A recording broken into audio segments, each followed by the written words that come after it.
Bonjour à tous et bienvenue pour cette première conférence de la dernière journée de la troisième édition de Virtual Livre. Alors, un grand mea culpa, on a dû reporter la conférence parce que à 13 heures, on avait oublié que du coup c'était en pleine Pentecôte et qu'à 13 heures, les gens étaient en train de manger plus qu'autre chose et que les repas sont beaucoup plus longs à ce moment-là. Et on n'avait pas anticipé ça, du coup il n'y avait que 3 spectateurs, on a été dans l'obligation de reporter cette conférence. Donc voilà, c'est surtout pour l'équipe de Virtual Livre qui a s'excuser pour ce report. Donc le thème d'aujourd'hui, la guerre et les combats dans la narration. Et c'est un de nos conférenciers de la seconde édition qui revient pour nous en parler, Christopher Evrard. Salut à toi. Enchanté Est-ce que et tu... merci de m'accueillir une seconde fois. Il n'y a pas de problème. Est-ce que tu voudrais te présenter pour ceux qui n'étaient pas présents durant la seconde édition et qui du coup ne te connaîtraient pas? Avec plaisir. Je m'appelle donc Christopher Evrard. Je viens de Belgique. J'ai 32 ans et j'écris des bouquins. Euh, J'écris la saga des Royaumes démoniaques. Donc, c'est une saga fantasy épique que j'ai d'ailleurs assez de mal à vendre et à présenter parce que c'est assez compliqué de présenter ça sans spoiler. Je me permets d'ailleurs de dire que je vais utiliser le petit salon de visuelle conférence pour mettre des images et des visuels de ce dont je parle. Là, je vais mettre les deux couvertures de mes deux tomes qui sont déjà sortis. Et le troisième va sortir normalement en décembre. Il est déjà terminé. Il est entre les mains de ma correctrice et de mon dessinateur, parce que ce sont des romans qui en sont illustrés. À l'intérieur, il y aura entre 15 et 20 dessins à chaque fois, des illustrations noir et blanc, des cartes, des listes de symboles et tout le tralala. J'ai choisi cette thématique un peu de la même façon que j'ai choisi celle de la précédente édition, qui là, c'était la place de l'horreur dans les mondes imaginaires. Parce que c'est typiquement ce que je fais et des sujets que j'espère que je maîtrise et que j'aborde tout ça dans mes ouvrages, en fait. Très bien, Donc voilà. très bien. Du coup, on va pouvoir poser la première question. Du coup, je te propose, Christopher, qu'on remonte un petit peu dans le temps. Et donc, à partir de quel moment on a commencé à utiliser les guerres et les combats, réalistes ou non d'ailleurs, dans la narration d'un récit? En fait, depuis l'histoire de l'humanité, c'est en fait déjà il faut définir le terme de combat et de guerre. Alors, de façon très simpliste, la guerre, c'est un combat, mais à plus grande échelle. Il n'y a pas forcément les mêmes enjeux, etc. Mais c'est juste que c'est à plus grande échelle. L'être humain et même les êtres vivants en général, ce n'est que des conflits. Ce n'est que des différences, des divergences d'opinion. On n'est pas forcément du même avis. On a besoin d'une terre, machin, une discussion se passe mal, etc. Donc ça, c'est un conflit, c'est lié à la nature humaine. Et les combats en résultent parfois. Et du coup, quand il y a des combats ou des bagarres ou des divergences d'opinion politiques, humaines ou autres, ça peut mener à la guerre. Cependant, les guerres et les combats, c'est pas forcément avec des épées, avec des flingues, avec des bombes nucléaires ou avec des monstres. Ça peut aussi être des conflits internes. Ça peut aussi être des conflits face à des concepts ou des idées, par exemple. Quelque chose que moi, je trouve que c'est important, c'est que quand on parle, par exemple, d'œuvres type romantiques ou humoristiques ou quoi, ça peut être des combats. Je vais commencer à mettre des images de temps en temps de ce dont je parle. Vous connaissez peut-être tous le film Zoolander, qui est Oui. donc une comédie extrêmement débile et vraiment drôle. Mais le mec, en fait, il se bat contre ses propres problèmes à lui. Par exemple, il peut pas tourner d'un certain côté et il essaye, mais il n'y arrive pas. Et alors, tu as aussi le fait de juste se battre pour réussir à être célèbre, garder sa carrière, etc. Donc, les combats, les conflits, les choses comme ça, c'est pas que de la bataille et que des bagarres. Maintenant, pour reprendre plus précisément ce dont tu parles, donc, depuis quand il y a des conflits, il y a des bagarres, il y a des choses comme ça. Je vais mettre une seconde image. Dans l'histoire de l'humanité, la préhistoire, il y avait la chasse. Et la chasse, c'est plus ou moins un combat. Ok, c'est contre un animal, etc. Mais si on adapte ça de façon un petit peu plus psychologique, philosophique, c'était aussi pour la survie. Donc honnêtement, moi personnellement, ça a toujours été comme ça. L'être humain, l'être vivant même, que ce soit des animaux ou des plantes, il y aura toujours des combats, des conflits, des guerres de territoire ou des conflits des fois des animaux pour avoir des femelles ou des choses comme ça. C'est toujours. Pour moi en tout cas, c'est toujours. D'accord. Donc ouais, du coup, vu que l'humain a toujours été lié à la guerre, au combat depuis son existence, du coup, la narration des combats et la littérature en général sont depuis toujours intimement liés. C'est ça en fait. Ben, pour moi, oui, parce que en plus, dans les histoires qu'on raconte depuis le début de l'histoire de l'humanité, une des plus anciennes histoires, et même qui est une base de la plupart des récits fantastiques ou de quête du héros et ce genre de choses, c'est l'Iliade et l'Odyssée de Homère. Et ça, c'est quelque chose de énormissime. Mais je vous rassure, si jamais, si vous n'avez pas lu et si vous ne connaissez pas l'Odyssée et l'Iliade de Homère, que ce soit la guerre de Troie ou l'histoire de Ulysse, si vous avez vu le dessin animé Ulysse 31, c'est la même chose. D'accord. Donc voilà.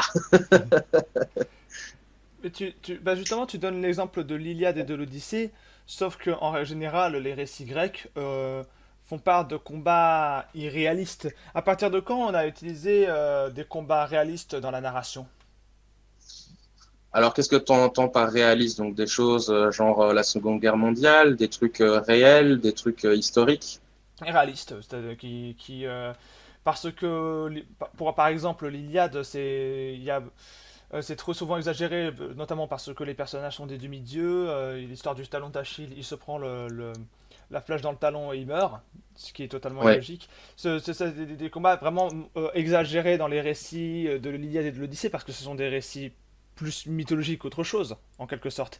Donc, Après, il y a quand même une petite base historique. Bon, on n'est pas sûr à quel degré, bien hmm, sûr, hein, c'est assez compliqué, mais il y a quand même des éléments qui permettent de dire que peut-être, on sait jamais, c'est un peu comme comment dire, l'arche de Noé et la grande inondation, là, je sais plus comment ça s'appelle le terme exact. Il y a des éléments réels qu'on se dit, ah bah oui, c'est vrai qu'il y a très très très très longtemps, on voit dans les différentes couches de la terre, etc., des montagnes, qu'il y a eu une grande période d'inondation et tout ça. Donc, ok, tu as raison, hein, c'est fantasmé, c'est romancé, hmm, mais il y a quelque chose qu'on pourrait se dire que peut-être ça a vraiment existé. Je ah pense ben, qu'il parle plutôt du déroulement du combat qui, lui, est clairement dans le domaine vraiment de la fiction. Vu qu'en fait, au niveau de la narration du combat dans ces romans-là, même si l'événement est plutôt intéressant et est inspiré de faits réels, le déroulement du combat, lui, est totalement disproportionné et peu réaliste, en fait. C'est ça dont il parle. c'est ça, oui. Bon, en général. Ouais, ouais, c'est ça, c'est que le combat en lui-même est réaliste, pas forcément lié à un événement de l'histoire, mais qui est réaliste dans son déroulement. Merci Conque pour la précision. Bah alors là, dans le réalisme, dans le déroulement, bah, dans toutes les récits d'histoire, qui certes sont des récits d'histoire, mais qui sont des événements réels, comme par exemple Alexandre le Grand, César, Genghis Khan, le récit des trois royaumes et tout ça. Hmm. C'est des choses, notamment le récit des trois royaumes. Je vais mettre une autre image pour ceux qui voient peut-être pas de quoi je parle. C'est une histoire extrêmement connue en Asie et notamment en Chine, c'est là où ça se passe. Il y a la version romancée, où là, il y a un seul mec qui bat 100 soldats et qui même des fois déforme un brin les événements, genre un héros noble qui est dans l'histoire romancée, bah, il n'est pas tant que ça dans la réalité.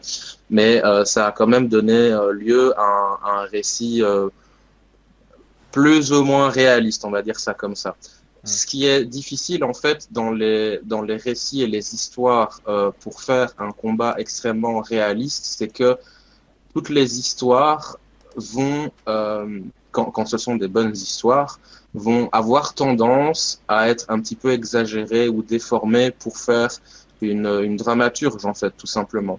ça va être comme Gandalf disait à Bilbo dans le début du Hobbit, c'est toutes les belles histoires méritent d'être un petit peu exagérées. Hmm. Ok. Mais du coup, mais ça répond pas à la question de base. C'est à partir de quand on a commencé à utiliser le réalisme? Ou alors tu as répondu, j'ai pas capté. À partir de quel moment où on a commencé à utiliser, on a commencé à utiliser des combats réalistes dans leur déroulement, dans la narration? Bah, déjà dans ce que j'avais parlé avec la chasse, tu vois, au Hmm. début, ce n'était que C'est des vrai. histoires de, voilà, j'ai Hmm. chassé le mammouth, j'ai réussi à tuer un tigre à dents de sabre.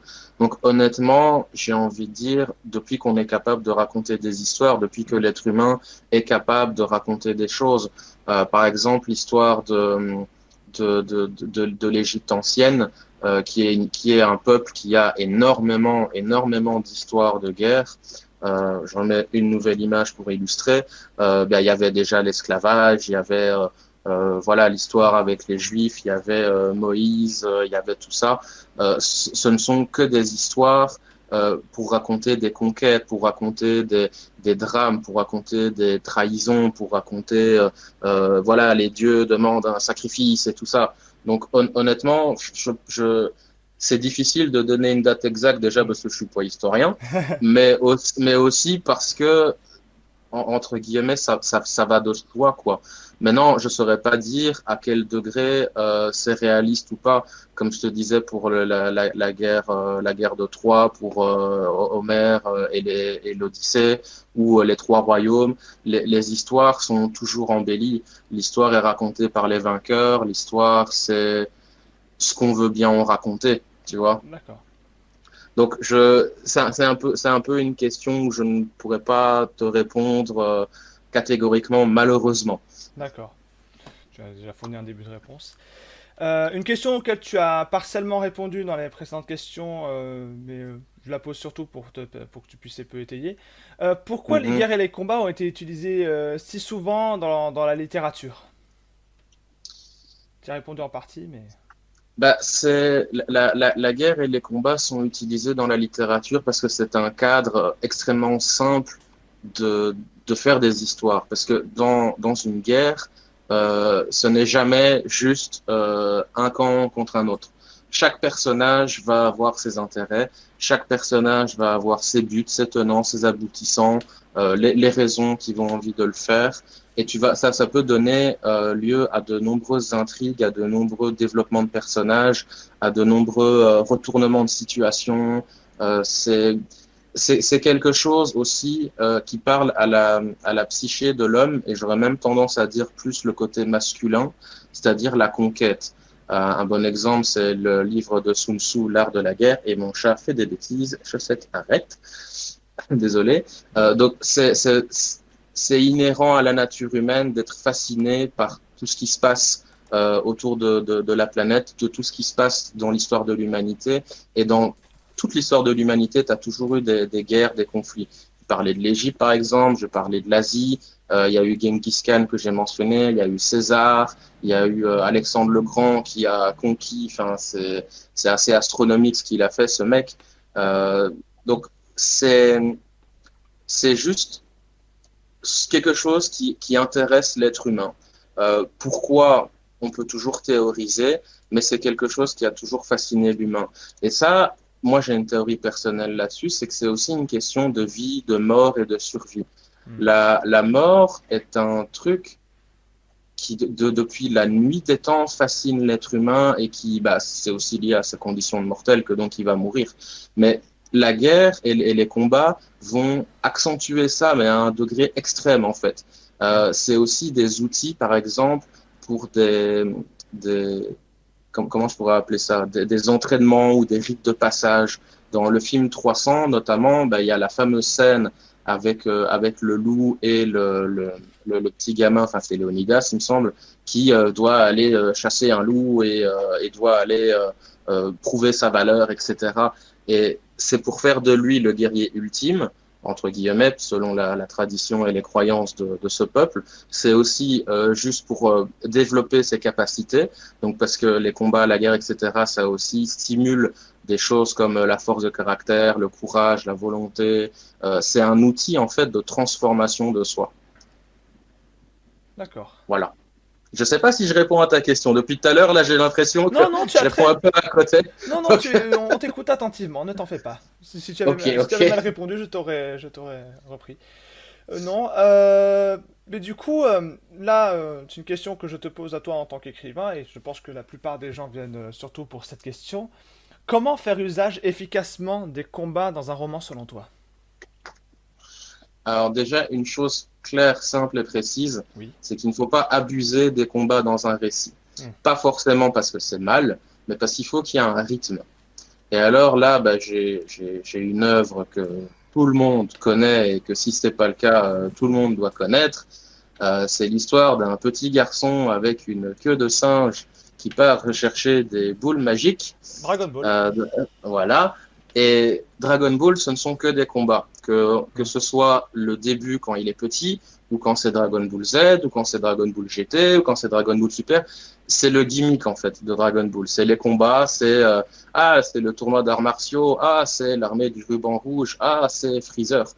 Le truc qui fait que ce n'est que des combats et que ça marche, c'est que chaque combat a un sens. Chaque combat est un événement spécial, unique à chaque fois, que ce soit pour montrer une technique, que ce soit pour prouver sa valeur, notamment avec Sangoku qui doit vaincre l'armée du ruban rouge pour empêcher Tao Pai Pai d'aller prendre l'huile sacrée, enfin pas l'huile sacrée, l'eau sacrée dans la tour. Chaque combat en fait est un événement unique.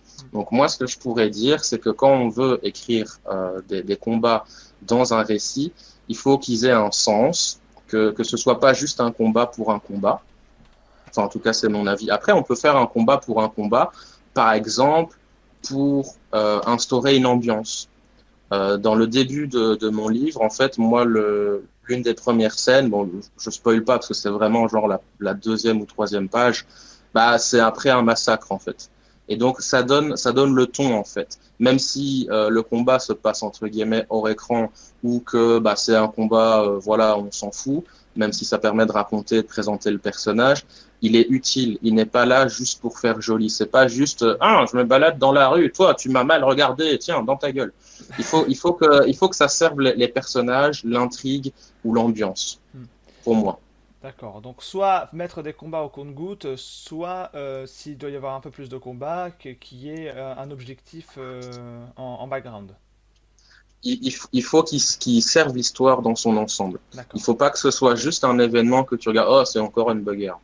Et- Voilà. Sinon, c'est pas intéressant.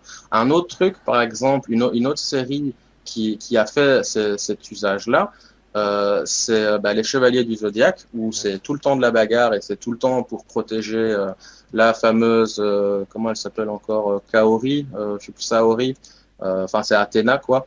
Mhm. Tiens, l'image ne charge pas là, tiens. Soit. C'est Senseiya, les Chevaliers du Zodiaque, vous connaissez, je pense. Oui. Ce n'est que ça tout le temps. Et là, c'est vrai qu'on a un peu l'impression des fois, bah c'est encore un combat, c'est encore un machin, c'est encore un truc. Mais ça sert l'œuvre dans l'ensemble, genre bah c'est une étape en fait. C'est ok, si je bats le chevalier du taureau, je vais pouvoir passer au suivant et ainsi de suite, et on va avancer dans l'histoire en fait.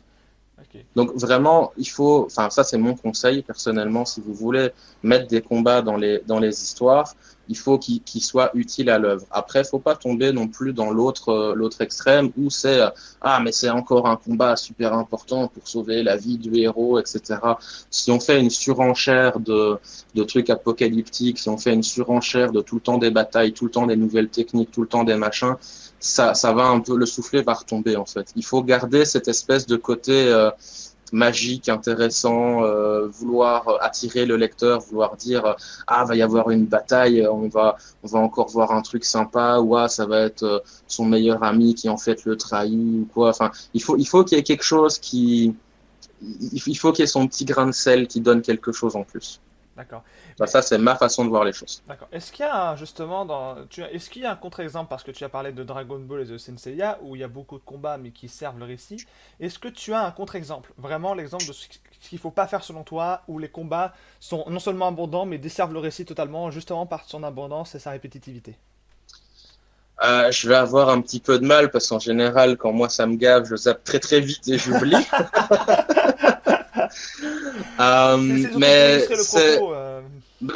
certains comics font ça. D'accord. Certains comics, moi j'allais justement parler des comics. Bah voilà, je vous mets une image donc pour qu'on voit de quoi vous parlez. Bah, un bon exemple, c'est Spider-Man, notamment les films. Moi j'ai beaucoup aimé les films de Sam Raimi, Pareil. les trois d'ailleurs. Même le troisième, j'ai trouvé qu'il était cool. Euh, Dans les comics, alors moi je suis pas un grand spécialiste non plus, mais Hmm. surtout les comics de super-héros, c'est vrai que des fois on a l'impression que c'est encore un combat, c'est encore le bouffon vert qui revient, c'est encore Red Skull, c'est un peu comme les vieux dessins animés, tu sais, c'est fichu tortue, je vous aurai un jour. Enfin, Ouais. c'est un peu cheap, on va dire. Après, l'avantage, enfin, ce pourquoi je voulais parler de Spider-Man au début, que j'avais préparé une image dessus, c'est que ce qui fait qu'un personnage ou qu'un héros doit se battre, c'est aussi ce pourquoi il va se battre, la raison pour laquelle il se bat. Et les super-héros, bah, ils ont toujours en général une raison ou plusieurs de se battre, de protéger des gens qu'ils aiment, de se battre pour un idéal, de se battre pour éviter l'apocalypse numéro 435. Tu vois, là, ça peut être un contre-exemple, quoi. D'accord. Très bien, très bien. En dehors de ça, est-ce que il y a des éléments du coup, tu as donné les conseils pour utiliser efficacement les combats. Est-ce qu'il y a des éléments narratifs que tu conseillerais à quelqu'un qui veut faire usage de la guerre ou des combats dans son récit pour le pimenter un peu? Tu veux dire des astuces pour réaliser un bon combat ou une bonne guerre? Oui, narrativement. Moi, j'ai envie de dire, c'est qu'il faut garder une richesse et une diversité dans les intrigues et de trouver une bonne raison qui est une guerre. Par exemple, la guerre pour sauver le monde, c'est le cliché du cliché, tu vois. Bien sûr. C'est tout le temps, on veut toujours sauver le monde. Et pour le coup, dans mon roman, c'est un peu ce qui se passe, mais il y a un twist autour de ça, c'est que c'est pas uniquement pour ça, ou en tout cas, c'est fait d'une façon que moi, je n'ai pas beaucoup vu dans les histoires dont je parle. Euh, un bon exemple d'un personnage qui vit constamment dans la guerre et qui vit constamment dans l'horreur, la guerre, les combats, etc.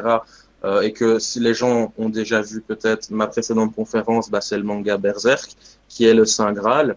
Voilà, c'est Berserk, c'est et donc là, j'ai mis une petite image où on voit en fait l'évolution de Guts, le personnage principal, à travers ses yeux et son visage.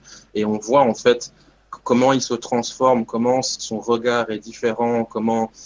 Enfin voilà, on voit le mec qu'il est marqué par ce qu'il vit et par l'histoire qu'il traverse.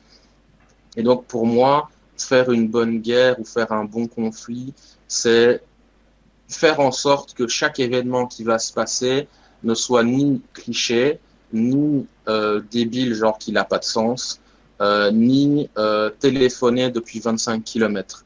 Il faut que chaque événement du déroulement de la guerre, dans une histoire, un livre, un récit, un film, une série, il faut que ce soit intéressant. Tu parlais de mauvais exemples et il m'en vient un en tête. Oui. C'est les séries du Arrowverse. Par exemple, bah, Arrow, Flash, etc. J'ai bien aimé le début quand on découvre, etc. Mais très rapidement, ça devient un peu. La série ou le comics? C'est les séries, pas les D'accord. comics. D'accord. Ça devient un peu saoulant, un peu déjà vu, un peu. Ouais, j'ai passé toute ma vie sur une île, mais en fait, j'avais oublié de dire dans la saison précédente qu'il s'était passé ça et qu'en fait, j'étais pas vraiment seul et que c'est Hmm. c'est des twists sur des twists, ça perd de son intérêt, ça perd de son charme, enfin, en tout cas pour moi. Et le personnage, au final, n'évolue pas tant que ça.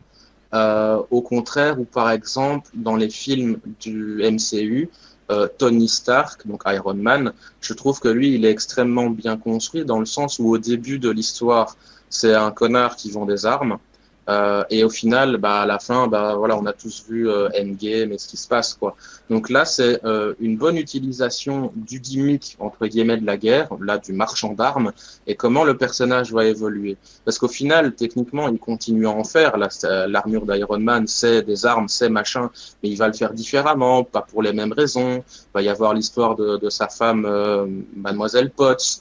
Il y a dans le 2, que moi, c'est mon Iron Man préféré, où tu as le Russe qui en fait a été un collègue de Tony Stark et du coup il veut se venger de lui. Enfin, là je trouve que le personnage est extrêmement bien amené.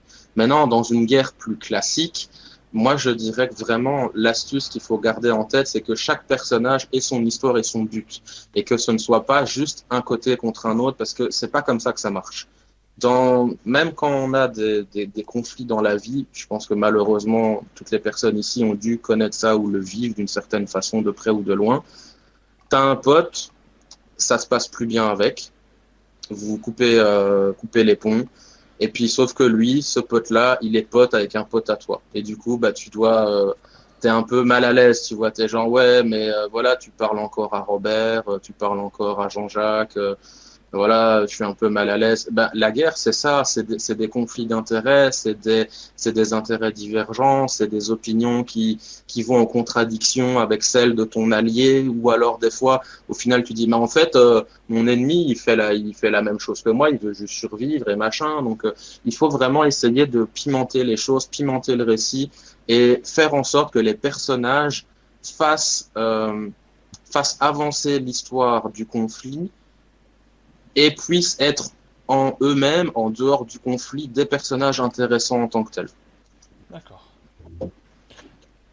C'est un peu complexe ce que j'ai dit, mais je pense que j'ai réussi à l'exprimer très bien. Non, tu l'as très bien exprimé. Éviter la dichotomie et apporter une certaine complexité dans les enjeux des personnages. Ah, tu peux avoir une dichotomie, mais c'est plus le côté manichéen. Manichéen, excuse-moi, oui. Ouais. Voilà. On va peut-être chercher 2-3 questions du public. Est-ce que quelqu'un aurait une question à poser? Si jamais, j'ai encore plein d'autres trucs à raconter. Hein. Bien sûr, mais c'est juste pour voir s'il y a des gens qui ont des questions. Ouais. Et allez-y, je ne mords pas. Sauf si vous le demandez. Vous pouvez vous démute si vous voulez poser une question. Comme beaucoup de gens, je suis obligé de dérouler pour voir si c'est... Ça n'a pas l'air. Apparemment, il n'y en a pas. Tu as été trop clair pour eux. Ah, peut-être. Mais n'hésitez pas, hein, vraiment, oui. Comme tout à l'heure, là, il y avait Conk qui avait fait une intervention, n'hésitez pas. Hein. Moi, je suis pas là juste pour voilà, me pavaner devant vous, je suis là pour discuter aussi, c'est avec un grand plaisir. Ouais. Du coup... J'aurais une question. Ah, Xandor, on t'écoute. Ça m'est venu. Okay. Là, tu as surtout parlé au niveau des personnages, mais quand on se situe maintenant à un niveau supérieur, au niveau des entités politiques, comment tu arrives à gérer la guerre et le conflit dans le récit en fonction du pays, de comment il est construit et des factions qui l'animent? Bonne question, ça. Tu veux dire quoi? Tu veux dire, entre guillemets, augmenter l'échelle du personnage, qu'on parle plus qu'on parle plus d'un individu, mais d'un pays? C'est ça, ouais. On est à une autre échelle, quoi. En fait, ça, c'est un peu le principe de la sociologie, c'est qu'un groupe est formé d'individualités, et quand tu as un groupe à l'échelle d'un pays, tu as des sous-groupes. Donc, en fait, c'est juste que tu dois un peu hiérarchiser les choses. Et quand je dis hiérarchiser, c'est pas dire il y en a un qui est plus important de l'autre. C'est de dire, il y a une institution. L'institution, elle est faite, par exemple, d'une union, d'un syndicat. Les syndicats, ils sont faits d'une bande de potes et ainsi de suite. Donc, en fait, tu dois juste, un peu comme les ogres, comme les oignons, tu dois découper ça en plusieurs tranches, en fait. Et tu dois, au final, considérer qu'un pays va devenir à un moment fracturé, par exemple des guerres civiles, ou alors, moi c'est ce que j'ai fait dans mon 3e bouquin, je parle d'un roi qui est plus un empereur qu'un roi au final, et qui est en une espèce de, pas de conflit, mais qu'il y a une combinaison de pouvoirs décisionnaires, c'est-à-dire que la religion a autant de pouvoir et d'influence que l'exécutif, donc le roi. Et donc, tu dois découper ça.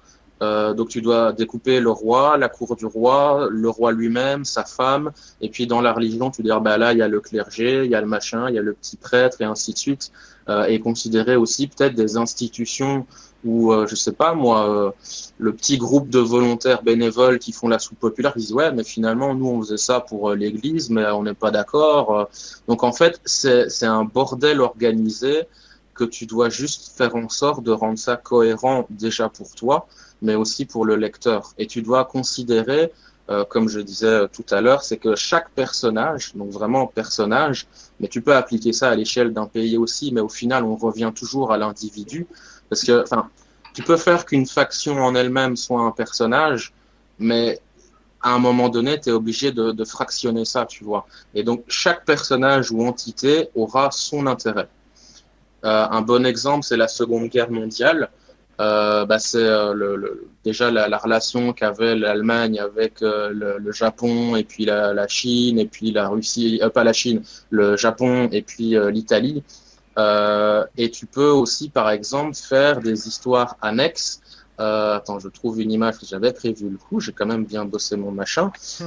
C'est l'histoire, par exemple, du docteur Mengele. Si vous ne connaissez pas, son surnom, c'était l'ange de la mort. Et c'est l'un des personnages les plus macabres de l'histoire de l'humanité tout entière, qui a, franchement, allez googler, ce sera plus simple, et juste l'estomac accroché, je vous préviens. Mais ce mec-là, en fait, même s'il faisait partie des Waffen-SS, si je ne me trompe pas, il a été un peu un problème pour l'Allemagne nazie, alors qu'il a énormément apporté au Reich et tout ça, tu vois. Donc, tu dois vraiment fractionner toutes les institutions, tous les groupes, tous les partis politiques, par exemple, est-ce que l'armée est d'accord avec ce que fait le général? Est-ce que le général est d'accord avec ce que fait le roi ou machin? Donc, tu dois juste toi-même organiser vraiment une structure et une hiérarchie dans chaque grande entité qui va rassembler des individus. Je ne sais pas si j'ai répondu à ta question. Ouais, si, et puis tu as confirmé des trucs que j'avais déjà commencé à faire un petit peu. Donc, merci. En résumé, c'est le bordel. C'est beaucoup de boulot. Un bordel organisé, tu as dit. C'est un oxymore assez intéressant, mais qui résume bien le ouais. Un autre exemple que j'ai et un conseil si jamais toi tu bosses sur ce genre de choses, c'est le personnage d'Alexandre le Grand, dont j'allais parler plus tard, mais je peux en parler ici aussi.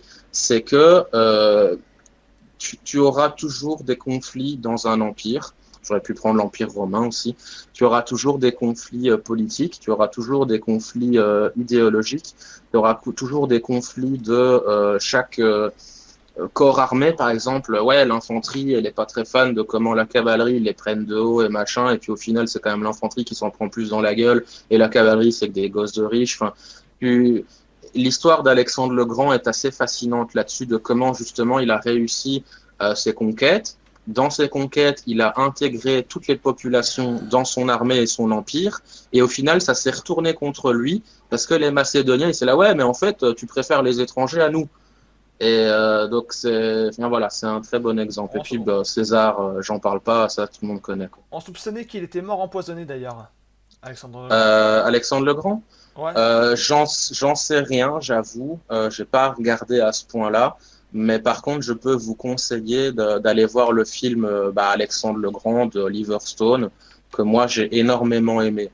Il n'est pas historiquement super giga top, mais en tant que film en lui-même, c'est épique. C'est épique du début à la fin.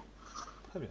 C'est une poésie militaire. Enfin, moi, je pourrais le regarder des centaines de fois. Je serais toujours autant émerveillé par comment ils ont réussi à faire qu'une histoire d'un conquérant soit aussi fascinante et inspirante, avec vraiment cette notion de poésie, avec sa mère et avec sa femme et avec son meilleur ami, là, je sais plus comment il s'appelait, je sais plus, son ami qu'il était plus ou moins gay avec, c'est Jared Leto qui le joue d'ailleurs. Donc voilà, moi, si je peux te donner un conseil, c'est boss, fais des plans, limite. Tu prends des grandes feuilles à A3 ou je sais pas, ou sur ton PC, tu fais des organigrammes et tout ça. c'est très compliqué quand tu veux vraiment être complet en fait dans ce que tu es en train de mettre en place comme intrigue et comme développement d'histoire, parce que la guerre, c'est compliqué. Si tu regardes par exemple les grades des militaires, chaque pays a sa façon de grader les armées. Tu as différents corps d'armée. Enfin, tu as des forces spéciales, tu as les services secrets, enfin, c'est vraiment passionnant, quoi. J'avais un ami, lui, qui était fan de tout ça, genre les avions, les bateaux, les machins, tu as toutes les catégories, les trucs, les machins. Enfin, c'est vraiment beaucoup de boulot. Très bien. Ouais. Merci. De T'en rien. prie. Est-ce que quelqu'un aurait une autre question? Luciole? Ouais, j'aurais une question. Luciolia. Bonjour. Oui, bonjour. Bonjour les gens, bonjour Chris. Oui, en fait, ça me fait penser à un truc. C'est qu'il y a dans l'histoire, il y a des, comment dire, des récits qui pour moi sont ultra manichéens, en même temps ultra bien écrits. Je voulais savoir ce que tu en penses. Genre, par exemple, je sais pas, le Seigneur des Anneaux, c'est pas spécialement un monde où il y a des personnages gris, quoi. Il y a les gentils d'un côté, les méchants de l'autre. Ça dépend en fait. Par exemple, alors moi j'ai pas lu le Silmarillion, j'ai lu des wikis de tout ça. Donc ma connaissance n'est pas ultra méga pointue aux The Dead. Mais par exemple, je sais que, alors je sais plus si c'est Morgoth ou Melchior, enfin l'un des grands patrons des big boss dieux, tout ça, il a été influencé en fait. Ou alors lui-même a influencé un général ou un mec en dessous de lui. Donc en fait, tu as une notion de manichéisme qui est claire et nette dans le Seigneur des Anneaux, c'est vrai, mais tu auras toujours des personnages gris. Un autre exemple, au lieu de parler des trucs que je connais un petit peu moins avec les Valar, les Maillards, et tout ça, Ouais. tu as Aragorn. Aragorn, au départ, lui, il voulait pas du tout être roi, et c'est Gandalf qui l'a forcé en fait à prendre part à ce grand conflit, à cette grande aventure. Tu as aussi Saruman qui a retourné sa veste, mais que c'est pas totalement volontaire. Tu as aussi, il me semble que c'est Ectelion, je crois, l'intendant du Gondor qui s'est fait influencer par comment ça s'appelle? La petite boule magique là qui fait voir les trucs. Ah, j'ai oublié le nom. Le Palantir, voilà, c'est ça, le Palantir. Et puis tu as l'histoire de Gollum. Donc, et même que Frodo, Frodon, ça dépend. Il a failli devenir quelqu'un comme Gollum au final, tu vois. Et c'est grâce à Sam que tout ça s'est bien passé. Après, au-delà de ça, tu as aussi tout l'univers étendu entre guillemets avec l'histoire des nains, les elfes et tout ça. Donc, c'est vrai que l'histoire du Seigneur des Anneaux dans le conflit basique, c'est le bien contre le mal, mais tu auras toujours des personnages gris. Par exemple, Galadriel, même si elle est restée très du côté des gentils, elle l'a clairement dit. Si tu me tentes trop avec l'anneau, moi je le prends. Et donc fais gaffe à ce que tu fais. Casse-toi vite avant que je te bute. C'est à peu près ça. Enfin, c'est pas tout à fait ça, mais vous voyez l'idée. Donc tu peux faire des récits manichéens. C'est pas mal. Ce qu'il y a, et ce sur quoi j'insiste beaucoup, c'est qu'il faut pas juste faire d'un côté les gentils et d'un côté les méchants. Il faut qu'il y ait dans chaque faction des gentils qui sont pas super sympas et qui ont leur intérêt, et des méchants qui disent ouais mais tu sais c'est comme le même ça. Finalement on n'est pas les méchants là. Enfin genre on a des crânes et des machins. C'est pas très Charlie tout ça. Donc tu peux faire une histoire du bien et du mal, mais c'est très le problème avec ça, c'est que ça devient vite ennuyeux et vite classique. Et c'est le lecteur, en fait, les lecteurs, c'est pas des abrutis. Enfin, moi, c'est mon grand principe, c'est je veux pas prendre mes lecteurs pour des idiots. Et d'une autre façon, il ne faut pas prendre ça pour des gens qualifiés. Tu vas commencer à parler de botanique et de sciences quantiques. Ils sont là, écoute, t'es gentil, mais je comprends rien, quoi. Donc, il faut leur parler comme si c'était des gens normaux, comme toi et moi, comme on fait là. Et c'est pas possible dans les faits, dans la réalité, dans la vie, comment elle existe, de n'avoir que des gentils et des méchants. Tu peux avoir le conflit manichéen, genre oui, faut sauver le monde, faut arrêter le seigneur du mal, machin, mais tu auras forcément un mec qui est pas tout à fait net là-dedans, en fait. Ouais. Donc des persos plus Bon, nuancés. après, c'est vrai que oui. T'as le... Je trouve ça quand même assez manichéen parce qu'au final, les gens qui sont entre guillemets méchants, c'est qu'ils ont été tentés par une sorte de force, enfin par une sorte de d'entité obscure, quoi. Mais ouais, je vois ce que tu veux dire. Bah oui, si tu Il y a vois toujours ça, cette c'est un. entité là qui est, ouais, il y a toujours un côté un peu plus obscur que l'autre et qui serait la tentation, un peu comme la force, enfin, côté obscur dans le Star Wars aussi, quoi. Ouais, voilà, c'est un bon exemple aussi. Et Dark Vador, au final, bah, c'est lui celui qui règle tout. Bon, après, on peut parler de la trilogie de Disney, mais je préfère pas en parler. À chaque fois, c'est un sujet Euh, délicat, celui-là, j'ai remarqué. oui, donc je préfère pas en parler. Mais en fait, dans ce que tu dis, il y a un truc qui est comme je disais, que c'est la vie, c'est comme ça, c'est que nous ne sommes pas que des êtres bons ou méchants, tu auras toujours du yin et du yang. Et on revient au même, à l'essence même de ce pourquoi je fais cette conférence, c'est que les combats, ça peut être un combat contre soi-même. Et au final, bah, des fois, tu perds. Et donc, des fois, bah, tu vas te laisser tenter. Saruman, au départ, il voulait faire le bien, il voulait utiliser le Palantir pour avoir des informations sur Sauron, et au final, bah, ça a fait ce que ça a fait. Et au final, bah, c'est devenu un allié de lui. Après, tu peux même exagérer en disant qu'au final, Saruman disait non, mais on peut pas gagner. C'est pas que je soutiens Sauron, c'est qu'on peut pas gagner. Donc autant, euh, au lieu de se prendre 40 baffes, si je m'en prends que 5, c'est bien. Tu vois ce que je veux dire? C'était Ah ouais. défaitiste, hein, clairement. Mais voilà, il s'est laissé tenter et tout ça. Un autre très très bon exemple, ça j'ai pas d'image malheureusement, faudrait que j'en aurais dû en préparer une. C'est l'univers de Warhammer. Alors si vous ne connaissez pas Warhammer, bah, c'est un jeu de figurines très très ancien qui fait même la transition entre l'ancienne fantasy, donc de Tolkien, Moorcock, même si Moorcock c'est déjà un petit peu plus ancien, enfin plus proche, pardon. Donc, et après, tu as Warhammer, et après Warhammer, bah, tu as tout ce qu'on a aujourd'hui. Donc, les orques verts, les elfes avec des grandes oreilles, et les nains qui n'aiment pas les elfes, et tout ça. Et tu as ce qu'on appelle le chaos. Le chaos, c'est une entité cosmique qui est limite dans une réalité alternative, comme un calque en fait. Tu vois, genre si tu prends un calque, tu dessines, ça s'imprime derrière, bah, c'est pareil. Le warp, le chaos, c'est ce truc sur lequel ça s'imprime. Et en fait, ça va tenter les gens pour bah, qu'ils fassent des choses pas sympas, pour les nourrir eux, et puis ensuite ils les possèdent, et ainsi de suite.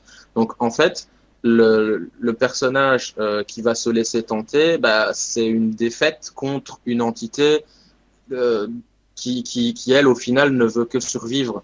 Donc, tu peux toujours, à un moment donné, arriver à découper le personnage en, bah, il a fait des choix, il s'est fait influencer, il a perdu.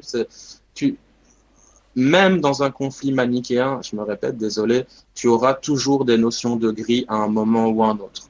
Et c'est ça qui fait que le récit est intéressant et que tu as envie de suivre. C'est ah mais c'est une tragédie ce qui s'est passé, c'est vraiment moche. Imagine si par exemple c'était Gandalf qui était devenu le méchant ou si Saruman était resté gentil ou si Gollum était resté gentil. Si enfin c'est ça qui fait en fait le sel qui donne envie au lecteur de s'intéresser à ton histoire. Juste dire c'est les gentils contre les méchants. C'est un peu Ok. basique, quoi. C'est un peu. Ça manque de saveur, quoi. C'est Donc il faut nuancer un petit peu ces personnages, même dans un récit dichotomique. manichéen. Manichéen, ouais. Putain. Deux Bah, fois. remarque, la dichotomie, c'est un peu ça aussi, non?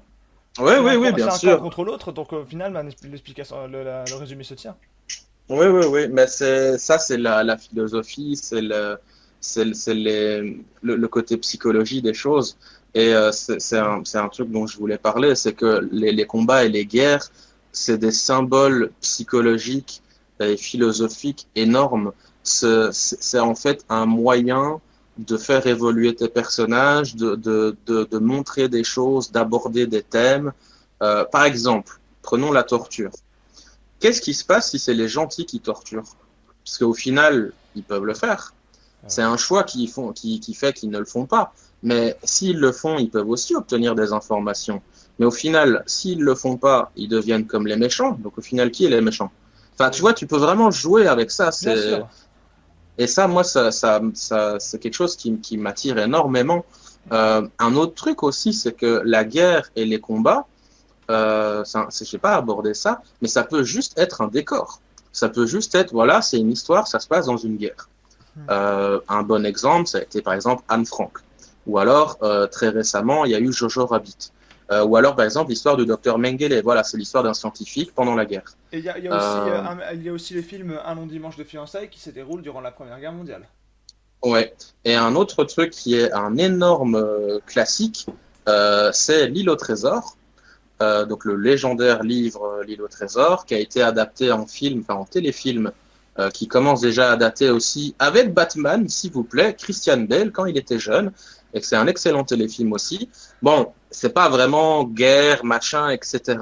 Mais ça se passe dans le monde des pirates. Donc voilà. Et en fait, L'île au trésor, je vais pas spoiler pour ceux qui ne l'ont pas vu ou qui voudraient le lire ou qui voudraient voir le film ou autre, mais c'est l'histoire en fait on veut trouver le fameux trésor du capitaine, j'ai oublié son nom, qui est, c'est d'ailleurs Flint, Captain Flint. C'est d'ailleurs un peu le préquel, on va dire, je recommence. Black Sails, la série qui est très très bien, je vous la conseille, est le préquel en fait de l'île au trésor. Et donc dans l'île au trésor, ils veulent trouver le très fameux trésor du capitaine Flint. Il y a toute une histoire comme ça avec là-dessus. Donc la guerre peut des fois juste être un décor. Un autre truc où c'est un très très bon décor et moi je trouve que c'est même une putain de bonne idée qu'ils ont eue, c'est le comics Hellboy ou les films, c'est comme vous voulez. Les films de Del Toro, le film de 2013. Récent film. J'ai envie de dire tous parce que je m'attarde pas sur une version ou une autre, c'est juste le personnage et l'histoire dont je vais parler. C'est que en fait Hellboy, je vous spoil, mais c'est pas grand chose que je vais spoiler. C'est que Hellboy a été trouvé durant la Deuxième Guerre mondiale, à l'époque où Hitler cherchait des artefacts mystiques, qui d'ailleurs ça c'est réel. Hitler cherchait réellement des artefacts mystiques, notamment dans le continent africain, notamment le Moyen-Orient, etc. Mais il allait aussi des fois plus bas, vraiment dans l'Afrique. Et en fait, Hellboy, il a été découvert pendant un rituel fait par Rasputin, si je me trompe pas. Et Rasputin, il voulait invoquer un grand méchant pour la guerre, pour le Führer, etc. Même s'il avait son propre agenda, au final, Rasputin n'était pas plus loyal au régime nazi que mon slip quand il est trouvé. Et du coup, Hellboy est arrivé. Et voilà, c'est comme ça que l'histoire se passe. Et il y a beaucoup d'artefacts et d'objets et de machins de l'histoire de Hellboy qui datent en fait, des intrigues qui datent de cette époque-là, de la suite de l'Allemagne nazie. Dans les comics, par exemple, Hydra, c'est un prolongement du régime nazi, quoi. Donc, franchement, la guerre et les combats, moi, je considère ça comme, je vais pas dire omniprésent, parce que c'est pas non plus à ce point-là, mais tu peux toujours faire un lien, en fait. Et c'est ça, j'ai pas préparé, donc là, je fais un petit peu d'impro, mais j'ai envie de dire que c'est une façon de faire un catharsis et une espèce de thérapie en fait contre cette condition dont je parlais plus tôt, qui est la mort, la survie. Qu'est-ce qui se passe si un jour je me fais agresser dans la rue, tu vois? C'est ça qui fait que c'est fascinant en fait, tout ça. Très bien. D'accord. Et j'irais même jusqu'à dire que dans les récits, alors là c'est vraiment dans les récits, les conflits et les guerres sont peut-être pas indispensable, comme je disais, mais c'est ça qui va donner énormément de sel et voire même une raison d'être à l'histoire. Prenons une série très très connue, Harry Potter.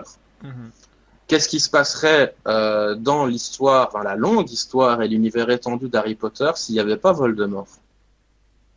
Intéressant. En fait, il n'y aurait pratiquement pas d'histoire. Et là, je vais renvoyer ça à un truc, mais ça va, pour ceux qui connaissent, ça va vous faire rire. C'est le film Small Soldiers. C'était un film que moi, quand j'étais petit, j'étais là, c'est trop bien, c'est des jouets qui se battent entre eux, c'est génial. Et en fait, il y a une scène, mais vraiment, ça passe quasiment inaperçu. Donc c'est des jouets. Et donc c'est des fabricants de jouets qui veulent faire des jouets pour les vendre et se faire de la thune. Et donc au départ, ils font les soldats militaires, donc les espèces de guiles pour ceux qui connaissent Street Fighter et qui aiment bien ça. Et donc ils sont là en train de faire leur réunion. Ouais, mais comment on va faire vendre? Qu'est-ce qui va donner envie aux gens d'acheter nos jouets? Et puis il y a une gonzesse qui débarque et elle dit bah ouais, mais il manque quelque chose. Et il dit quoi? Qu'est-ce qui manque? Qu'est-ce qui va pas? Il est bien le jouet, il parle, il est articulé, il a des armes et tout. Bah ouais, mais il faut qu'il ait des ennemis. Et du coup, ça a donné les espèces d'aliens là qu'on voit sur l'affiche. Encore une fois, allez voir sur les visuelles conférences si vous n'avez pas encore été voir. Et en fait, au final, les aliens, c'est les gentils et les petits soldats, ça devient les méchants du film. Et ce qui fait un héros, ce qui fait un conflit, une guerre ou même une histoire, comme par exemple avec Harry Potter, qu'est-ce qui se passerait s'il n'y avait pas Voldemort? Il faut qu'il y ait un adversaire, il faut qu'il y ait un conflit, il faut qu'il y ait une personne qui se prenne la tête avec une autre, ou il faut qu'il y ait un problème. Parce que s'il n'y a pas de problème, si tout se passe bien, il n'y a pas d'histoire, en fait, il n'y a pas de récit, il n'y a pas de... c'est possible, mais il faut vraiment faire des prouesses de récit, d'écriture, etc. Donc, il faut qu'il y ait des troubles, il faut qu'il y ait des embûches, il faut qu'il y ait des obstacles. C'est ça, en fait. Les combats et les guerres, ce sont des obstacles. Et ça peut être des combats avec épée, des combats avec des fusils, mais ça peut être aussi, tout simplement, par exemple, l'histoire de Will Smith dans le film Happiness, là, je sais plus c'est quoi le titre exact. Pursuit of Happiness, c'est ça. En fait, il cherche un boulot.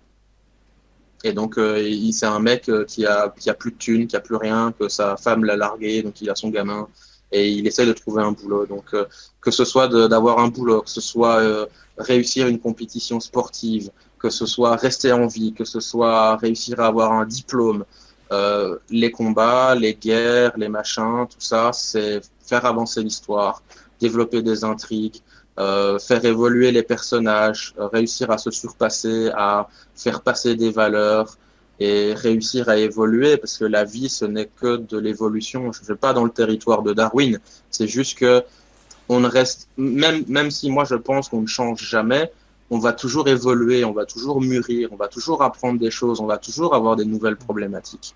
C'est comme les battements du cœur, si c'est plat, c'est mort. D'accord. On va essayer de voir s'il n'y a pas d'autres questions. Est-ce que quelqu'un aurait une question?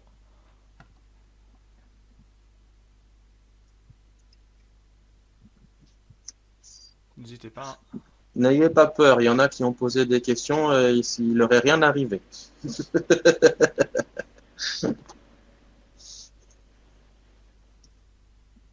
Personne? Bon. Je continue alors sur mon live. Tu avais dit justement que tu voulais développer d'autres points. Vas-y, du coup.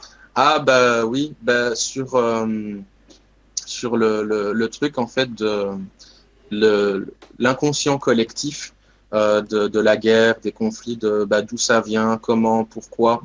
Il y a les religions. Et dans les religions, il y a notamment le classique judéo-chrétien avec cette magnifique peinture de Rubens qui est l'histoire de l'archange Michel qui met à bas Lucifer et tout ça.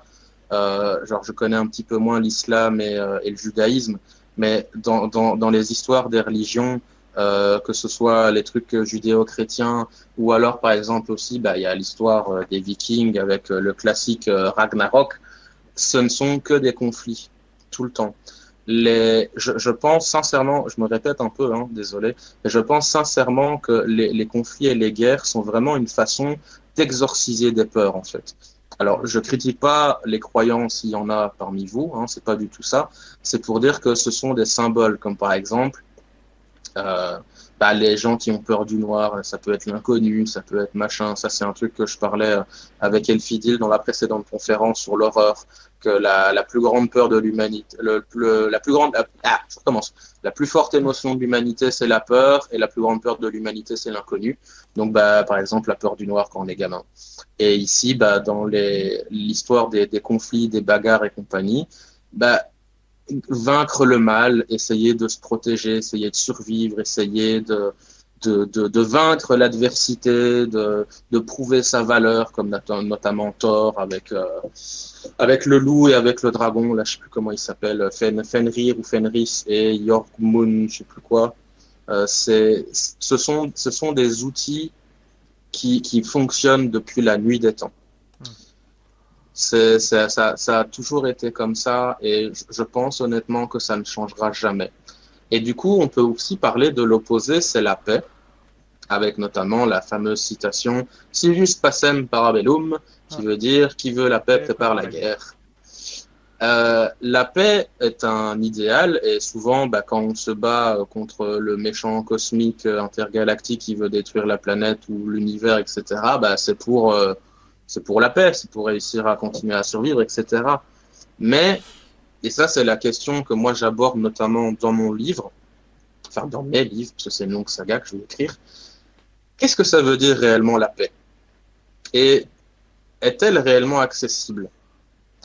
Ça c'est une énorme question, et d'ailleurs, s'il y en a qui sont intéressés à offrir des réponses pour discuter, pour un petit peu voir comment vous voyez les choses, ça peut m'intéresser. Parce que moi, en ce qui me concerne, j'en suis arrivé à la conclusion personnelle, donc là, ça n'engage que moi, c'est que la paix, en fait, c'est la mort. Parce que la vie est faite de conflits, de divergences d'opinions. On est tous différents. Il y a pas deux personnes les mêmes, il y aura des similitudes, il y aura des « Ah bah tiens, nous on pense pareil là-dessus, moi aussi j'aime bien les pâtes », enfin voilà. Mais il y aura toujours des disputes, il y aura toujours des prises de tête, enfin voilà, si vous êtes en couple, vous savez ce que c'est. Mais quand la paix au sens vraiment total du terme, c'est pas de conflit, pas d'emmerde, pas de problème, et donc c'est la mort. Parce que la vie, pour moi, encore une fois, c'est dans mon bouquin et c'est aussi lié à mon avis et mes conclusions personnelles qui n'engagent que moi, c'est une entité cannibale en fait. Les plantes se nourrissent d'autres plantes ou de cadavres, les animaux se nourrissent d'autres animaux, et ainsi de suite. C'est les planètes, les étoiles, c'est de l'énergie, c'est un cycle en fait. C'est exactement comme l'arbre monde des Vikings. C'est un cercle quoi. Et donc la guerre au final, est-ce que c'est mal? Est-ce que c'est logique? Est-ce que ça doit exister? Est-ce que ça doit pas exister? Enfin, pour moi encore une fois, la guerre, les combats, ce sont des choses plus ou moins inévitables, mais aussi extrêmement fascinantes. Mais ça, c'est plus du point de vue philosophique. Voilà. D'accord. Donc, en fait, tu pars du principe que la vie est un combat, on peut dire? Peut-être? Pour moi, oui. D'accord. Pour avoir été sans logement 2 fois, oui, je peux te le dire. Ah, bien sûr. Donc, en fait, tous les jours, on mène des combats et en fait, notre existence est un combat au quotidien. Oui, et un bon exemple, c'est ce qui se passe dans les rêves. Quand on rêve, ce ne sont que des trucs que tu as vécu ou auxquels tu penses, que tu revis d'une façon un peu chelou, quoi. Enfin, en tout cas, moi, c'est comme ça que je vois la chose. Et tu as aussi, dans un manga actuel, par exemple, Vinland Saga, si vous connaissez, il y a une thématique qui revient souvent. Déjà, il y a le truc que dans Vinland Saga, c'est que l'amour, c'est la mort. Je suis pas tout à fait d'accord, mais voilà, c'est intéressant. Mais ce que moi, j'ai surtout aimé, c'était l'histoire du délire un vrai guerrier n'a pas besoin d'armes. Et on peut parler d'autres personnages historiques qui se sont battus pour la paix, notamment Gandhi, Martin Luther King, etc. Ils se sont battus aussi, même si c'était des pacifistes. C'est juste qu'ils l'ont fait sans armes. Ils l'ont fait de façon comment dire, bienveillantes, qui l'ont fait sans agressivité, sans violence, sans tout ça. Donc pour moi, à leur façon, c'était aussi des guerriers. Bah, d'ailleurs, il y a un dialogue que j'ai personnellement entendu, mais je ne saurais plus te dire où je l'ai entendu, par rapport à des révolutionnaires, parce qu'en quelque sorte, les révolutionnaires, c'est des combattants. Oui. La dialogue, c'était le suivant, quelle est la plus grande qualité qu'un révolutionnaire doit posséder? Et la personne lui dit répond, l'amour. Ils font l'amour. Il dit, je vais vous dire quelque chose qui peut vous étonner. Un véritable révolutionnaire est motivé par l'amour. L'amour des proches, de ses proches, de la justice ou de la vérité. Il est inconcevable d'imaginer un véritable révolutionnaire dépourvu de cette qualité. Qu'est-ce que tu en penses de cette phrase? Ça rejoint un peu ce que tu venais de dire, non? Oui, après, moi, j'aurais peut-être pas forcément dit l'amour, j'aurais dit l'espoir, mais Oui. au final, c'est kiff-kiff. Ok. Donc tu es d'accord avec ce Euh, dialogue? oui, et en fait, c'est pas tout à fait la même chose, mais c'est un des derniers points dont je voulais aborder. C'était le superbe, mais alors là, si vous aimez apprendre un petit peu sur l'histoire et sur c'est quoi la guerre, machin, etc., c'est Sun Tzu. Qui en fait, alors je ne l'ai pas lu, je me suis beaucoup documenté dessus, mais j'ai pas réussi à le trouver. C'était un peu chiant et au final, les wikis me donnaient un peu ce qui moi m'intéressait. C'est que pour faire une bonne guerre, faut pas combattre en fait. Hmm. Parce que si tu fais une guerre, notamment pour conquérir une terre, une ville, tout ça, tu vas tuer des gens. Et donc, tu vas perdre en fait ce que tu. Enfin, c'est un jeu de plus et de moins, tu vois. Si tu prends la ville mais que tu tues la population, qu'est-ce que tu as gagné? Bah rien, juste un peu d'espace. T'as les terres, ouais, mais si t'as personne pour les travailler, ça sert à rien. Un autre exemple, c'était que quand tu en es arrivé à devoir prendre la ville par les armes, donne toujours un espace pour que les civils puissent s'enfuir ou même les combattants. Parce que s'ils sont enfermés, ils vont se battre jusqu'à la mort. Et donc, tu vas perdre des gens. Hmm. Et voilà, tu as aussi la question de, bah oui, le combat, c'est pas juste être le plus fort, c'est aussi les lignes de ravitaillement, c'est aussi gérer ses troupes, mettre des réserves. Enfin voilà, c'est extrêmement intéressant, quoi. Et ça va plus en détail aussi dans les notions de stratégie, mais ça ne parle pas que de la guerre, genre oui, faut flanquer son adversaire, ou faut attaquer par l'arrière, ou faut faire une embuscade. Non, c'est plus profond que ça, quoi. D'accord. Et alors, un dernier truc que j'avais envie de parler pour l'histoire de la guerre et des combats, etc., c'est qu'au niveau de parler d'un récit d'aventure, par exemple, voilà, c'est l'histoire d'un personnage qui se promène et qui voudrait sauver la princesse ou j'en sais rien. C'est qu'en fait, tu auras quand même malgré tout des combats dedans. Pas forcément contre voilà, une guerre ou quoi ou qu'est-ce, mais tu peux instaurer un récit extrêmement angoissant où tu peux même mettre un adversaire plus ou moins inconnu ou que tu ne sais pas du tout qui va se produire. Et un très bon exemple de ça, c'est 20 milieux sous les mers de Jules Verne. Au final, c'est juste l'histoire d'un explorateur qui veut découvrir les fonds marins. Et au final, ça devient une espèce de récit épique contre une créature inconnue, quoi. Ok. Et honnêtement, s'il n'y avait pas ça, le récit de Jules Verne, ce serait moins intéressant, quoi. Peut-être. Je t'avouerai que j'ai pas réellement lu 20 milieux sous les mers. J'ai juste vu le début en bande dessinée, mais c'est tout. T'as peut-être vu alors le film Abyss Non plus.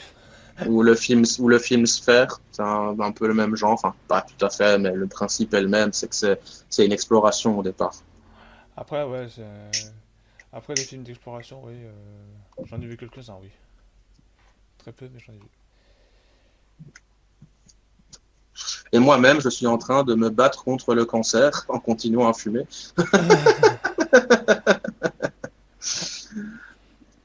Non, mais honnêtement, je vais pas mentir, j'ai pas énormément de choses à raconter. Enfin, je pense que j'ai fait un peu l'essentiel de ce dont je voulais parler. Donc, si vous avez des questions, moi, je suis extrêmement intéressé, ou même si vous n'êtes pas d'accord avec moi, moi je serais ravi de discuter avec vous et je suis pas le genre à dire non mais ta gueule c'est moi qui ai raison. Est-ce que quelqu'un aurait des questions ou même des remarques d'ailleurs concernant la conférence qui vient d'être donnée? Moi, j'ai une question. Allez, vas-y, Zig. Bonjour. Je ne sais pas si vous aviez prévu d'aborder ce sujet un petit peu plus loin dans la conférence, donc du coup, je me permets de le mettre sur Vas-y. table. Au niveau de l'écriture d'une scène de combat, Alors. moi, personnellement, j'ai beaucoup de mal avec ça et je me demande comment vous faites pour arriver à rendre compte de la scène de combat et écrire quelque chose d'un petit peu On en dynamique. avait Alors là, parlé on un parle peu du plus tôt. On en avait parlé un peu plus tôt, mais c'est vrai qu'on un n'avait petit pas peu. trop étayé. Un petit peu plus tôt, c'est vrai, mais c'est exact aussi que je n'ai pas abordé la question parce que, en fait, alors une des remarques que j'ai sur sur mes livres, c'est que je gère très très bien les scènes de combat. Les gens kiffent ça. Et du coup, en fait, je remarque que moi, c'est extrêmement naturel. C'est le plus simple à faire pour moi, en fait. Exactement de la même façon que Tarantino, lui, quand on lui demande, ah, les gens, ils adorent vos dialogues, comment vous faites? J'en sais rien. Pour moi, c'est le plus facile. Je fais ça comme ça tout seul et voilà. C'est mon cas. Alors, j'ai un peu de chance, apparemment. Toi, tu galères. Tu peux me tutoyer d'ailleurs, hein. Mais honnêtement, moi, ce que je pourrais dire, c'est que moi, je vois ça dans ma tête comme si c'était un film ou une série. Je vois ça visuellement, en fait. J'imagine la scène dans ma tête. Donc, c'est limite si je prends des petits soldats, genre, hey, attends, là, je tends la jambe, et puis il tourne son pied pour faire un coup comme ça sur le côté et tout. Et donc, en fait, il faut décrire, mais il faut décrire de façon que tu ressentes l'intensité du moment. Alors, c'est un peu abstrait dit comme ça, je sais, mais tu dois mettre une ambiance, en fait. Par exemple, tu es dans une forêt, on va prendre un truc médiéval fantastique, tu es dans une forêt, tu peux parler, par exemple, tout d'un coup, les oiseaux s'arrêtent de chanter, ou alors on n'entend que le son du vent, enfin, et tu mets une ambiance comme ça, et puis tu commences à décrire, et de nulle part, avec à peine un bruissement de feuilles, on entendait le sifflement d'une dague qui s'apprête à planter le dos du mec, tu vois. Tu dois vraiment vivre ça, écrire ça, pardon, comme si c'était toi qui regardais un film, en fait. Enfin, moi, c'est comme ça que je fais. Je sais pas si toi, tu fais ça comme ça et que tu galères quand même. Ouais, j'essaye un peu. Moi, en fait, j'ai l'impression que quand j'écris une scène de combat, j'ai l'impression d'utiliser toujours les mêmes mots, toujours le même vocabulaire et d'être extrêmement répétitif finalement dans ce que je donne à voir. Et c'est vrai que ça me gêne un petit peu du coup. Déjà, tu peux utiliser le site, tu peux aller sur Google et taper des trucs pour les synonymes. Moi, ça m'a déjà aidé. Même si c'est pas le truc avec lequel j'ai le plus de mal, mais c'est vrai qu'aussi, moi, c'est dans les dialogues, des fois où je galère, il dit, ah, dit-il, ou déclara-t-il, enfin, tu vois, c'est les trucs qu'on dit souvent. Donc, tu peux trouver d'autres astuces, en fait, ou prendre simplement d'autres angles de vue. Par exemple, pour un dialogue, tu peux dire, tu fais la réponse du mec et tu dis, fait, je sais pas moi, angélique, en croisant les bras et en faisant une petite moue. Enfin, tu dois en fait essayer de varier. Alors, je sais que ça aide pas à ce que tu dis, mais essaye vraiment de limite. Est-ce que tu sais dessiner ou pas? Ou tu peux, faire même des Non, bonhommes en j'aimerais bien, bâtonnet? mais non. Ce que tu peux faire alors, c'est, même si tu sais pas dessiner, c'est que tu fais des petits bonhommes en bâtonnet et tu fais une petite BD en fait. Genre, tu fais des cases et tu fais genre, ah bah tiens, voilà, là il tape son épée de haut en bas. Et puis, autre case, le mec il bloque avec son épée de façon horizontale. Tu vois, genre, ah, il se met à genoux et puis voilà. Et tu vas en fait petit à petit vraiment visualiser la scène. Moi, c'est ce que je peux te conseiller le plus. C'est réellement visualiser la scène et essayer de te mettre à la place des personnages, mais dans le sens sensoriel. Par exemple, parler de ce qu'il sent, tu vois, au niveau du nez. Est-ce qu'il y a une odeur de bois brûlé? Est-ce qu'il fait froid? Est-ce que ses narines, tu vois, il y a un petit peu de gel ou que le nez coule ou est-ce que ses yeux, il a de la poussière dedans ou enfin, tu vois, vraiment essayer de rendre ça réaliste entre guillemets, tu vois. Je suis désolé si je peux pas te donner plus Non, mais d'éléments que ça. ça m'aide déjà. C'est vrai que j'avais jamais pensé, par exemple, à faire des schémas alors que je le fais pour d'autres descriptions et c'est un conseil qui va m'aider, je pense. Donc merci. Pas de souci. Moi, honnêtement, quand je fais des scènes de combat, je visualise vraiment ça comme si c'était un film. Et j'avoue, je prends pas mal ça des mangas, notamment le manga, comment ça s'appelle encore? Hellsing, avec Alucard, où là, tu vois, le mec, c'est assez un mec badass, tu vois, il parle tout le temps, il décrit, il se marre, il sourit non-stop. Enfin, c'est quelqu'un de très, très expressif. Et les mangas en général, ils vont vraiment dans la surenchère des expressions. Pendant qu'il y a un combat, ils sont capables de déclamer vas-y, raconte-moi quel est l'état du PIB de l'Angola depuis ces 3 dernières années. Et donc ils te font un débat genre tu vois à cause des tomates et le prix et puis les la mousson qu'il y a eu tout ça. Enfin bref, et donc c'est extrêmement expressif. Mm. Et ça aide en fait à faire en sorte que ton combat ne soit pas juste un combat. Bien sûr. Il faut que ce soit une scène unique, il faut que ce soit une scène qui serve le récit et qui puisse, par exemple, te permettre de faire découvrir des faiblesses aux personnages. Le classique, c'est la kryptonite de Superman.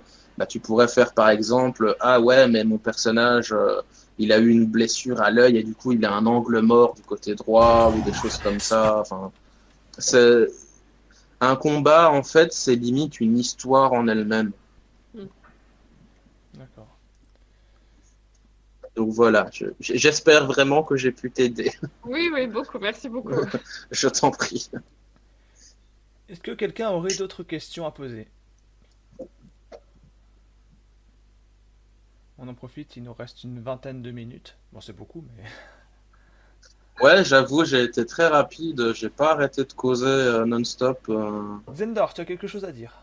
Ouais, une autre question. À un moment, tu parlais de toute la partie un peu logistique de la guerre, donc ravitaillement, ligne de front et tout.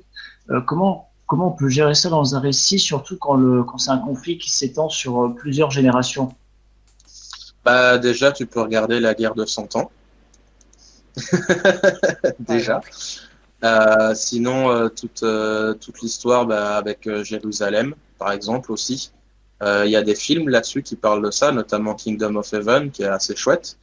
Euh, Tu et parles de tu as comment? Tu parles de quelle période? Le siège par les Babyloniens ou celui par les Romains? En fait, tous, parce que Jérusalem a été la cible ça a été le théâtre de combat, mais non-stop, quoi. Au point que la ville, elle a été fortifiée, enfin, elle a été, enfin, c'était, rien que la ville en elle-même était une guerre vivante, quasiment, et même encore aujourd'hui. T'as aussi la plupart des grands conquérants, donc par exemple César, Attila, Napoléon, Genghis Khan, et les descendants, tu vois, par exemple Genghis Khan, ce qu'on ne sait pas, enfin ce qu'on oublie souvent, c'est que ça a été plus son fils, je crois, fils ou neveu, je sais plus, un Kubilai, c'est ça le nom du mec, qui a, enfin, Genghis a été le moteur et il a posé vraiment les bases en mode tiens, je t'ai mis le jeu en easy mode, donc maintenant essaye de pas trop foirer. Et du coup, Kubilai, il a continué, et il a fait en sorte que ça se passe bien. Pour ce qui est de l'Empire romain, tu as eu tous les impérateurs qui ont suivi. Enfin, j'ai plus les noms, encore une fois, je suis pas historien, mais enfin, l'Empire romain, ça a duré presque 1000 ans, quoi. Donc, en te renseignant là-dessus, tu pourras apprendre un peu comment ça se passe. Tu pourras aussi, par exemple, plonger dans l'histoire des vétérans. Quand je dis les vétérans, c'est les soldats, hein, c'est les combattants. Comment est-ce que, par exemple, ils montent dans les grades? Comment est-ce que eux, ils vont faire pour former les nouvelles générations? Ça a été très bien exploré d'ailleurs dans le film Alexandre le Grand, où en fait, au début du film, ils sont là, ouais, voilà, battez-vous et arrêtez de vous plaindre, les tafioles, parce que vous savez qu'un bol de soupe, ça peut renquinquer un soldat qui fait 2 jours de marche, arrêtez de vous faire vos PD. Enfin, c'est, voilà, c'est, en prenant des conflits générationnels, en fait, ça te donne encore plus de latitude pour explorer les personnages, en fait. Ouais. Ok, ouais. Merci. Je vais Je voir t'en ça. prie.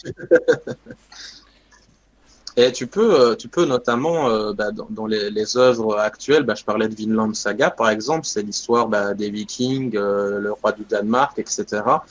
Tu peux explorer énormément de choses. Tu prends plus ou moins n'importe quelle figure historique. Par exemple, Attila, il est dans je sais pas combien de jeux vidéo, quoi. Si tu t'intéresses plus à l'aspect historique, je pourrais te conseiller Age of Empires, si tu connais pas, qui va parler de Si, je connais bien. voilà. Et il y a Total War aussi qui a parlé de l'histoire d'Attila. Honnêtement, ça c'est juste un travail de recherche en fait. C'est un peu comme les codeurs informatiques. Non, mais je suis pas magicien. C'est juste que je sais utiliser Google. Ça casse un peu le mythe, mais c'est comme ça quoi. T'as aussi, bon ça c'est pas tout à fait la même chose, mais tu as des livres qui vont parler des camps de concentration ou les goulags ou les trucs d'esclavage, où ça en fait c'est des histoires qui se déroulent sur des générations quoi. Par exemple, tu avais Amistad pour parler de l'esclavage, ou alors tu peux aller dans les musées. Tu pourras voir un peu comment, à travers les générations, les gens ou les descendants vivent les conflits dont leurs ancêtres ou eux-mêmes ont pu faire partie, tu vois. Yes. Merci beaucoup. Dans tous les Allez, cas, je vais faire ça. dans tous les cas, puiser dans l'histoire. Se renseigner de façon générale, en fait. Oui. Quand on écrit un livre de base, c'est toujours beaucoup de recherche. C'est même la partie qui prend le plus de temps, en tout cas pour moi. Mais quand tu fais des conflits et des combats, pour être crédible en fait dans ce que tu fais, tu ne peux pas prendre le luxe d'être paresseux en fait. Je parlais notamment de Hitler qui lui faisait des recherches sur les arts mystiques, etc. Là, par exemple, dans Indiana Jones, c'est abordé, tu vois ça. Les guerres, les conflits, tout ce qui se passe dedans, les secrets. Moi, je compte pas, par exemple, le nombre de BD que j'avais vu une fois. J'étais même impressionné. J'avais demandé ça à mon ex de l'époque, qui elle était à fond dans les BD. Je disais, mais comment ça se fait que on parle toujours de nazis dans les BD? Qu'est-ce qui se passe? Elle dit, c'est facile. Il y a tellement de choses possibles qu'on peut faire grâce à ça.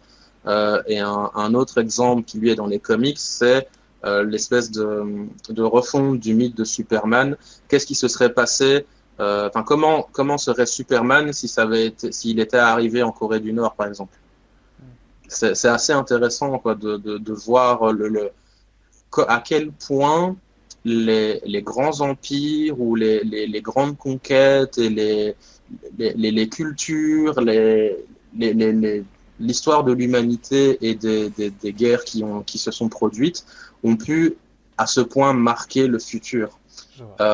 Et par exemple, on peut critiquer César, que c'était un méchant, qu'il a attaqué la Gaule et tout ça, ou Napoléon, que c'était un trou du cul, Genghis Khan, que c'était quelqu'un qui torturait les peuples et tout ça, mais ils ont apporté aussi énormément au peuple, tu vois. Aujourd'hui, la civilisation occidentale de nos jours, globalement, je résume grossièrement, encore une fois, s'il y a des gens férus d'histoire, ils vont peut-être me taper dessus, mais globalement, c'est un melting pot entre l'Empire romain et les Vikings. C'est assez énorme, en fait, de voir les conséquences qu'ont eu les grandes figures de l'histoire.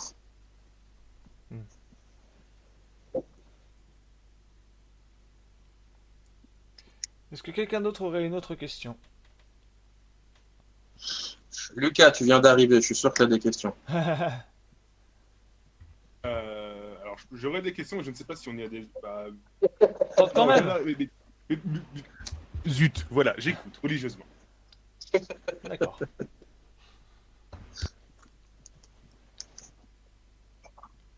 Est-ce que quelqu'un aurait une autre question?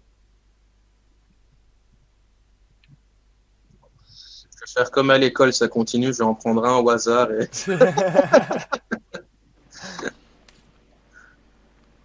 Alors là, je vois par exemple Haydn, tu as le nom d'un chouette compositeur de musique classique. Tu as des questions? Cette gratuité, c'est pas Ça met de l'animation, ça évite les blancs gênants. C'est une technique de youtubeur.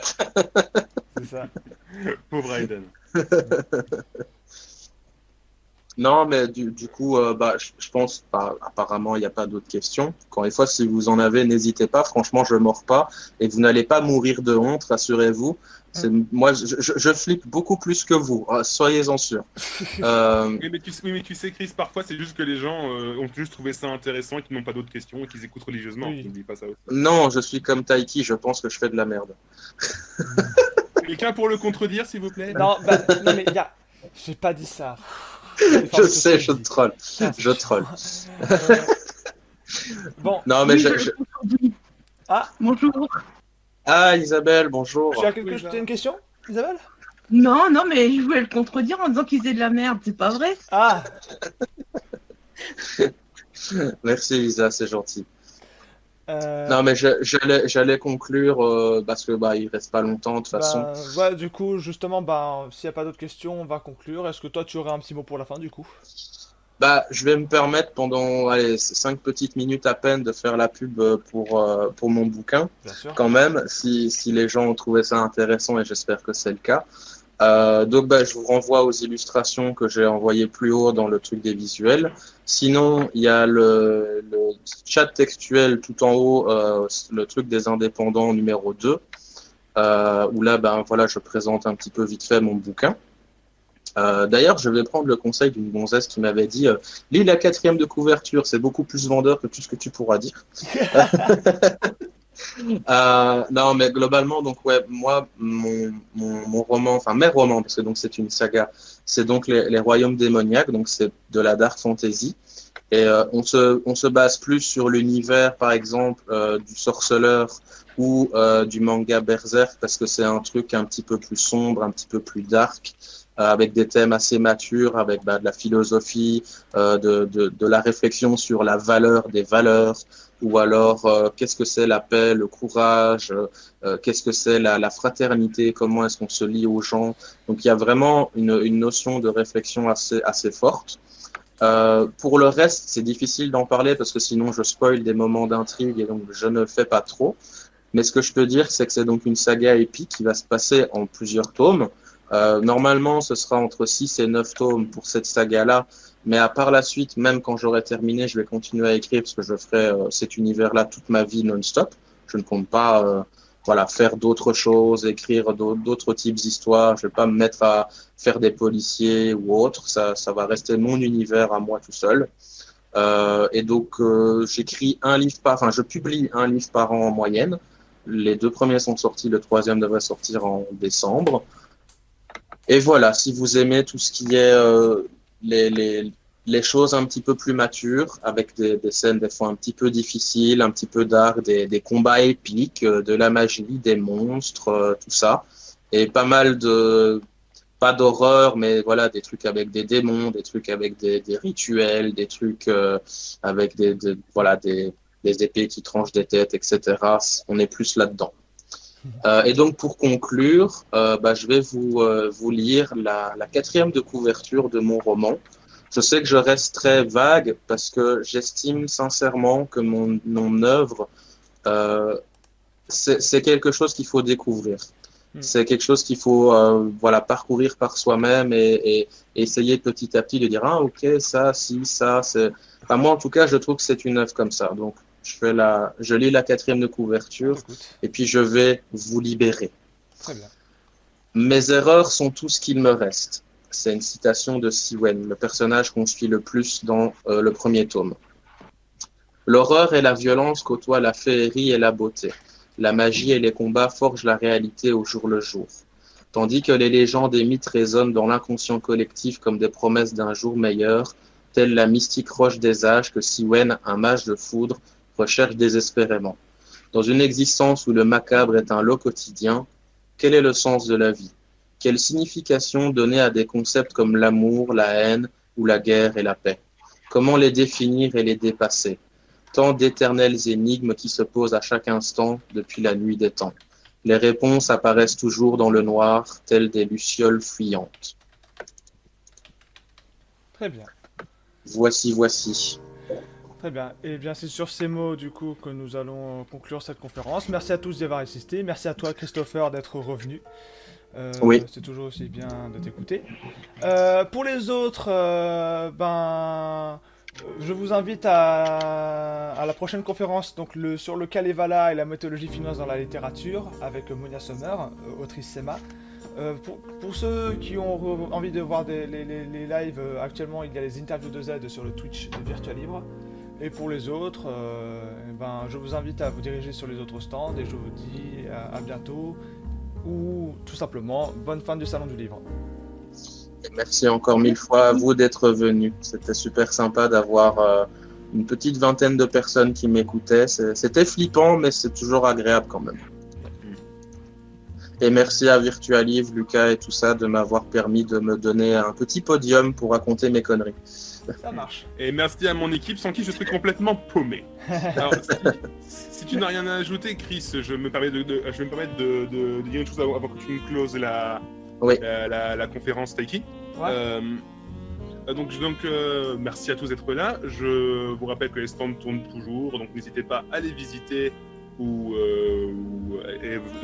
c'est comme vous voulez, mais n'hésitez pas à les visiter. Les gens sont vraiment très sympas. Ils n'attendent que vous pour vous raconter leurs conneries, comme le dit si bien Chris. Et ceci étant dit, je rends la parole à Taiki. En fait, c'est ce que tu as dit, je venais de le dire en fait. Tu t'écoutes pas. C'est pas que j'écoute pas, c'est que je fais 15 trucs en même temps. C'est la dure vie du patron. Désolé, lui. C'est pas de problème. Bon, dans ce cas, Petit patron. merci à tous et à la prochaine.